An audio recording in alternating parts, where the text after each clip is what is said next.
Before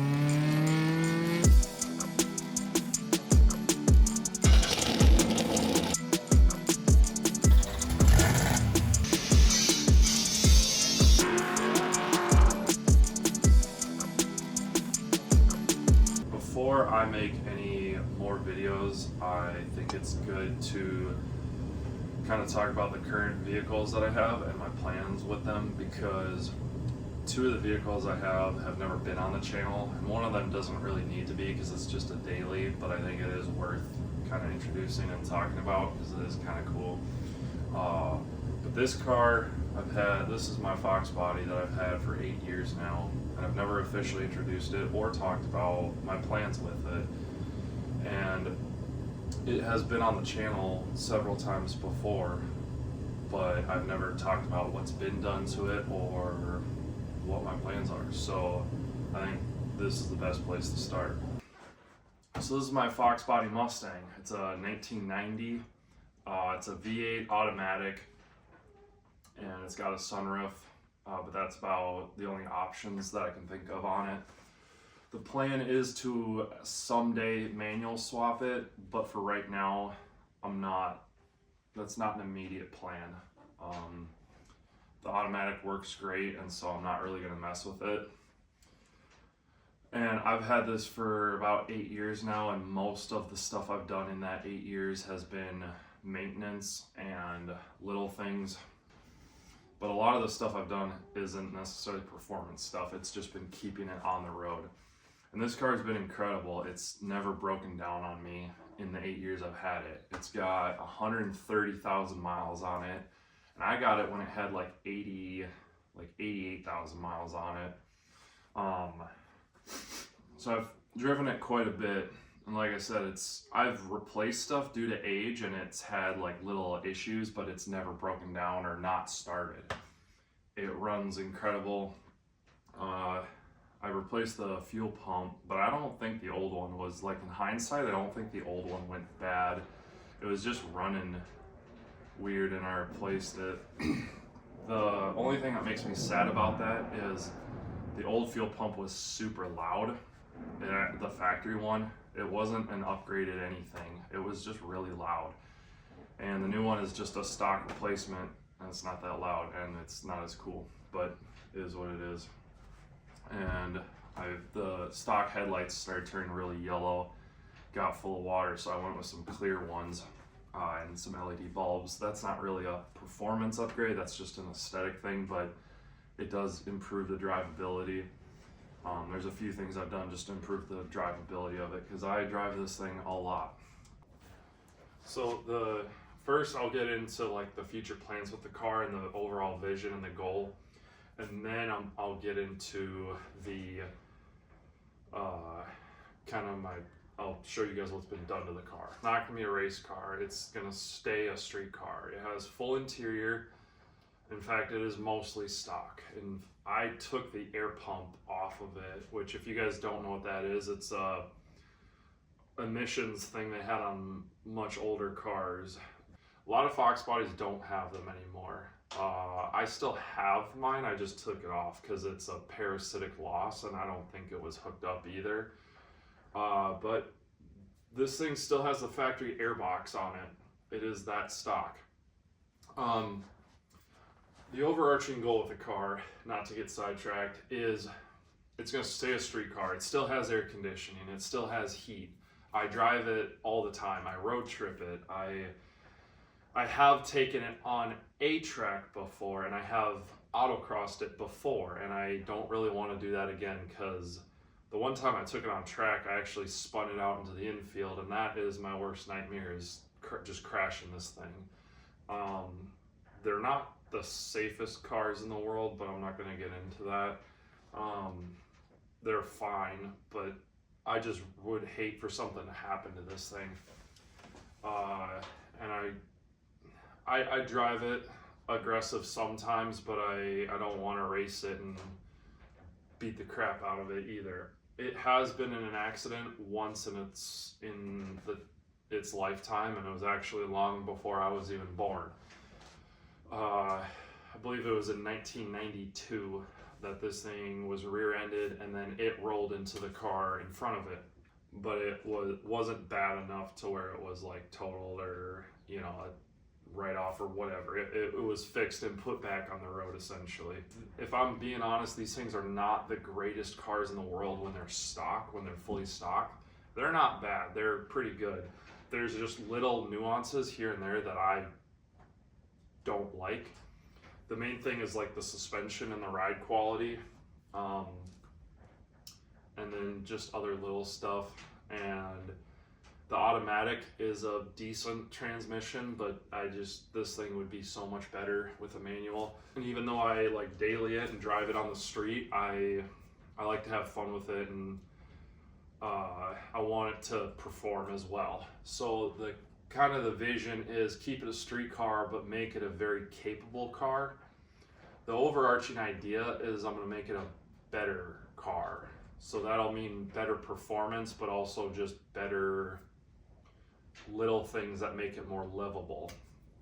While I'm going to be keeping the interior, I want to kind of mess around with the interior and change some of the fabrics or patterns in the interior. I want to change the seats because I'm not a big fan of the stock seats, even though this has the like sport seats that the V8 cars come with.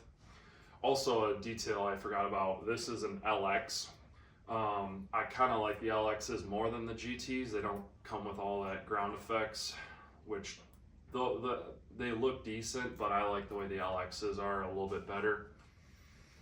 One of the biggest things this thing needs is a paint job, but that is going to be further down the road.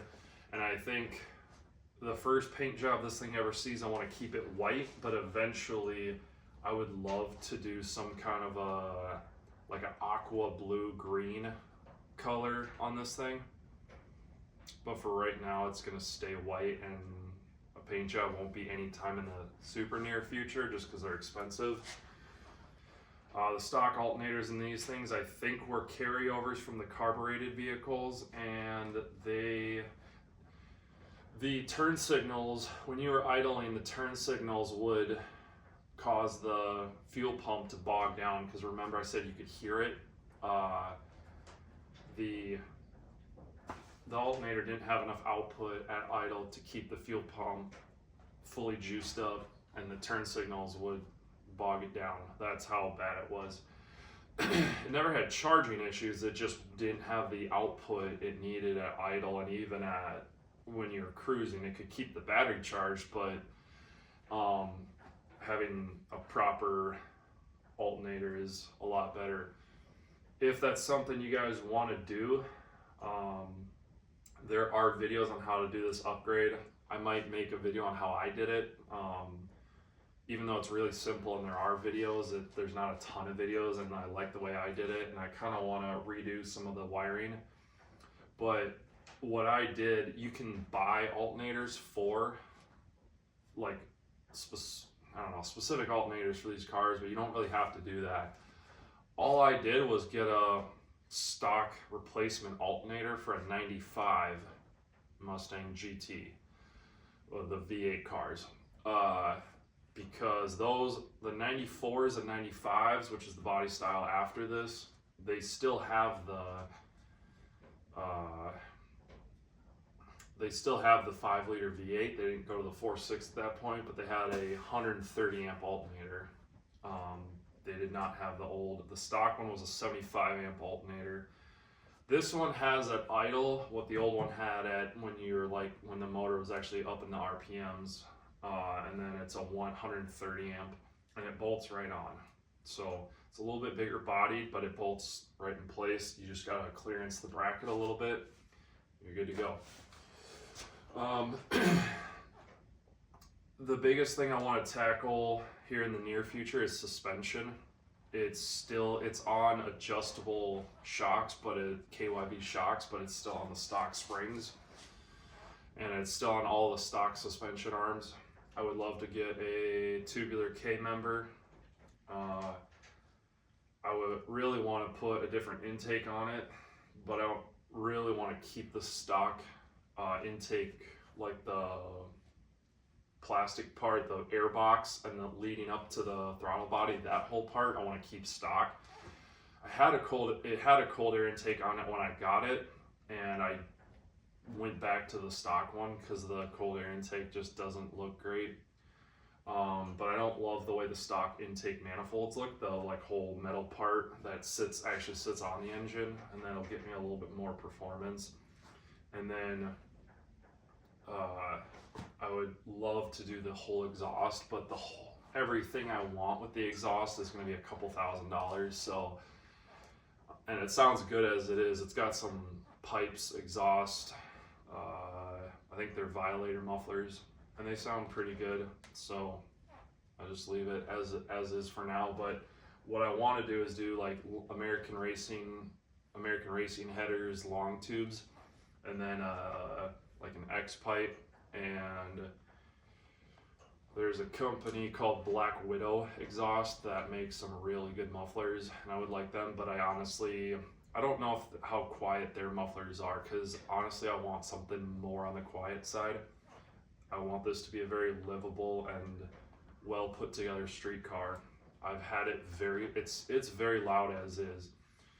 I've had it louder than that, and it's not fun. I want this to be a gentleman's car.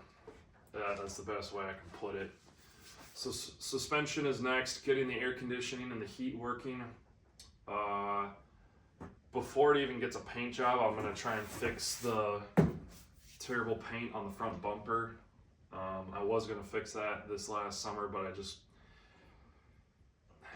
I couldn't do it the way I wanted to at the time. It was late in the year and winter was coming, and I'm just like, I'll do this later. And the problem is when it's summertime, I don't want to be doing paint work and fixing it.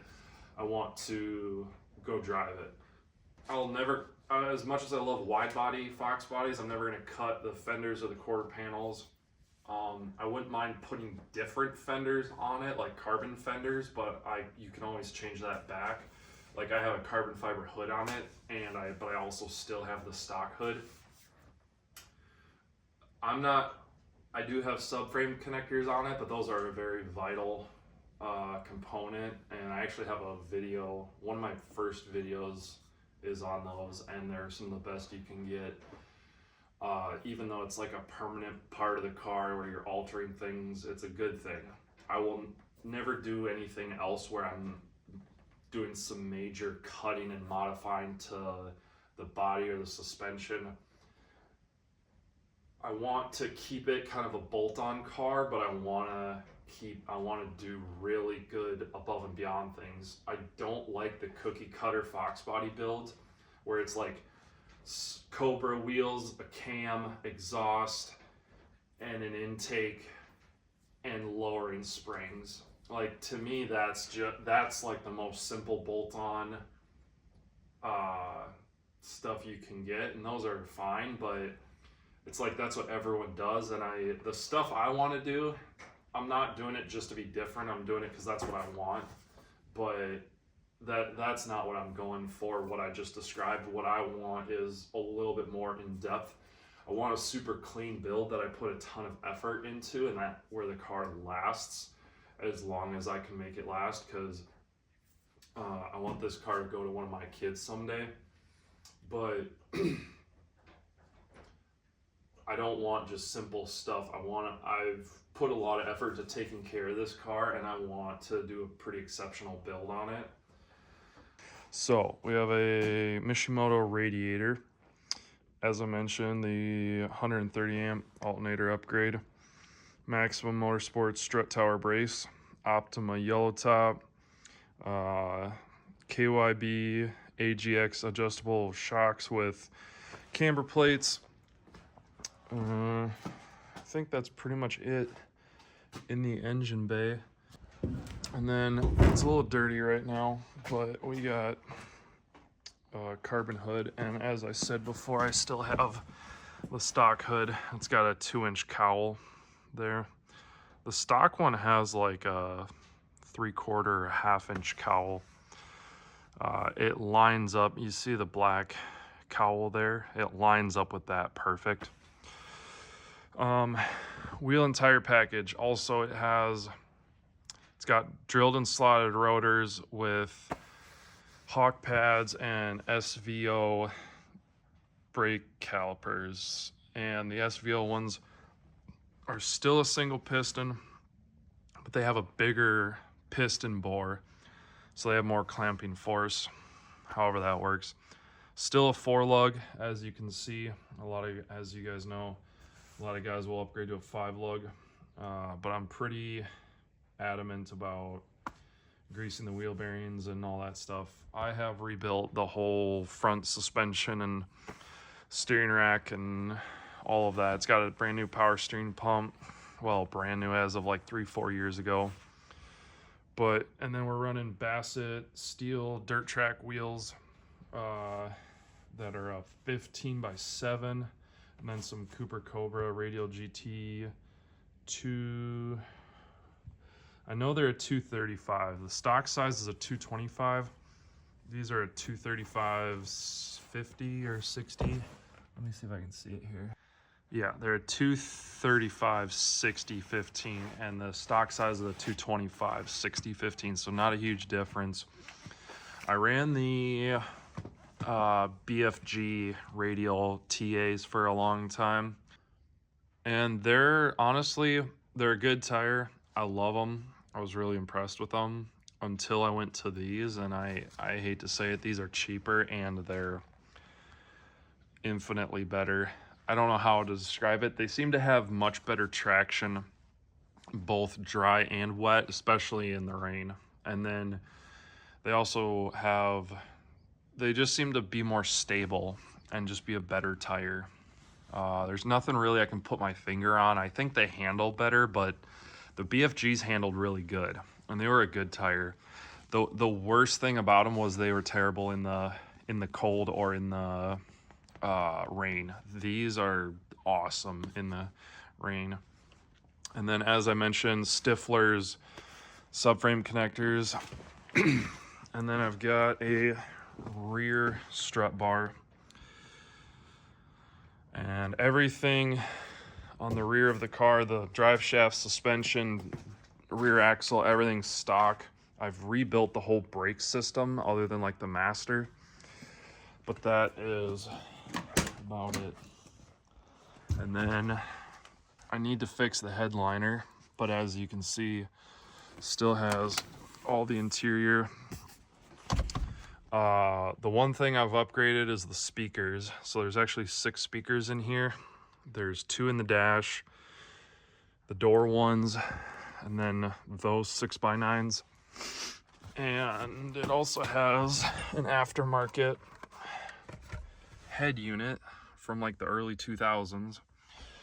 And I know that because when you scroll through the menu, there's a option that says iPod. So I really want to, and this stereo is like, it glows like red. It doesn't really change color, but I really like it. It's very early 2000s. I'll move this so you guys can see it. And so I really want to keep it. There you go. I've upgraded the gauge cluster backlights to LEDs, so they're a lot better now, but still the same gauge cluster. And that's about it for the interior. And then I do have new mat pockets that are not all wore out. These sagging is one of the biggest problems on these cars. So there you guys have it. I don't think there's really anything else to talk about. Oh, the one thing I'll say, so one of the next things is coilovers. And then you can get this tire in a 295, and I really want to try and get, and it's still on a 15-inch rim. I really want to try and get some like 15x10 wheels and try and fit 295s on this thing in a 15. The tire is slightly bigger, but I know I can make it work. It's just going to require some massaging. I think the biggest problem is going to be rubbing when you're turning full lock, but one of the biggest problems with this car is it has hardly any turning radius. You got to do a 5-point turn everywhere you go. One of the next things too on the agenda is cleaning up the wiring. This area specifically is horrible, and I've seen a lot of guys clean that up. So it's a pretty clean car other than dirt from driving. It's not bad. And I wish it was like summertime and I had this thing out in the driveway so I could kind of show you guys from all angles. I'll try and get that sometime this summer, but that's basically it. If you guys have any ideas on things I could do or suggestions or whatever, let me know. I'm open to ideas. One of the first things I kind of want to do is make a custom hold bracket for the radiator, but yeah, my main goal with this car has always been just go drive it. I want to road trip this thing more, and it is reliable enough to do that, and it's fun. So that is my 1990 FOXBODY. Thank you guys for watching.